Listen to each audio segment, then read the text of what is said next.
عالمی طاقتیں وطن عزیز کو ہمیشہ خطرات میں گھرا دیکھنا چاہتی ہیں اور وہ یہاں مستقل بدامنی اور پسماندگی دیکھنے کی خواہاں ہیں۔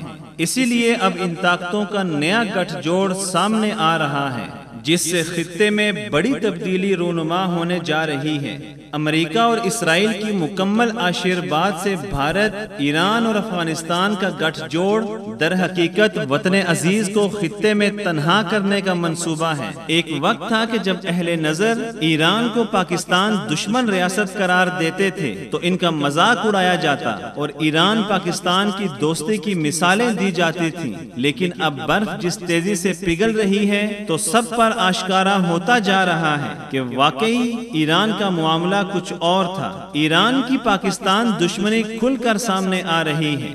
یہ کھلی بات ہے کہ اس سہ فریقی گٹھ جوڑ کو پاکستان کی ترقی، خوشحالی اور امن بالکل گوارا نہیں۔ اسی بنا پر ایران جیسی طاقتیں ایک طرف نوشکی ڈرون حملے میں امریکی سہولت کار کا کردار ادا کرتی ہیں، را کے ایجنٹوں کی سرپرستی کرتی ہیں، تو دوسری طرف انہوں نے گوادر پورٹ اور سی پیک منصوبے کو اپنی انا کا معاملہ بنا کر سبوتاژ کرنے کا عہد کر رکھا ہے۔ سی پیک کی افادیت کو کم کرنے کے لیے بھارت نے افغانستان اور ایران کے ساتھ مل کر نئی راہداری تعمیر کرنے کا فیصلہ کیا ہے۔ اس کے علاوہ بھارت اور افغانستان کے مابین تیزی سے دیگر معاہدے بھی طے پا رہے ہیں، جس کے متعلق ماہرین کا خیال ہے کہ امریکہ اور اسرائیل اس خطے میں بھارت اور ایران کو مستحکم کر کے در حقیقت پاکستان کے لیے مسائل کھڑے کرنا چاہتے ہیں۔ دوسری جانب بھارت نے افغانستان کو رام کرنے کے لیے ہرات میں سلما ڈیم کا افتتاح کیا ہے۔ سلما ڈیم ایران کی سرحد سے متصل صوبہ ہرات میں چشت شریف کے مقام پر واقع ہے۔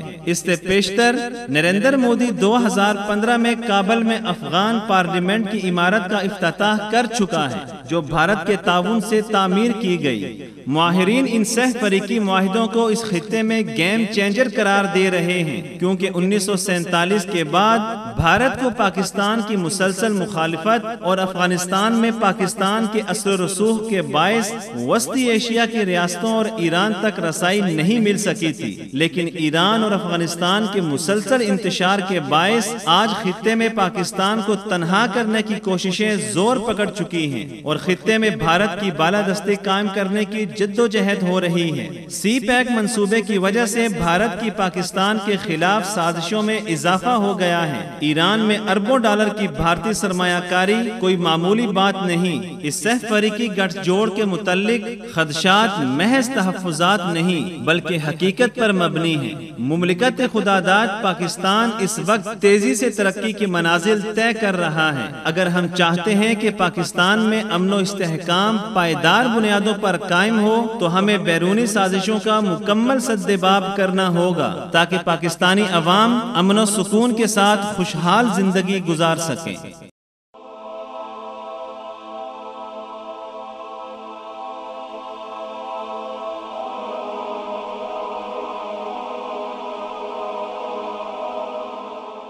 ایمان کی کرن، ہدایت کی شمع، رسالہ اردو۔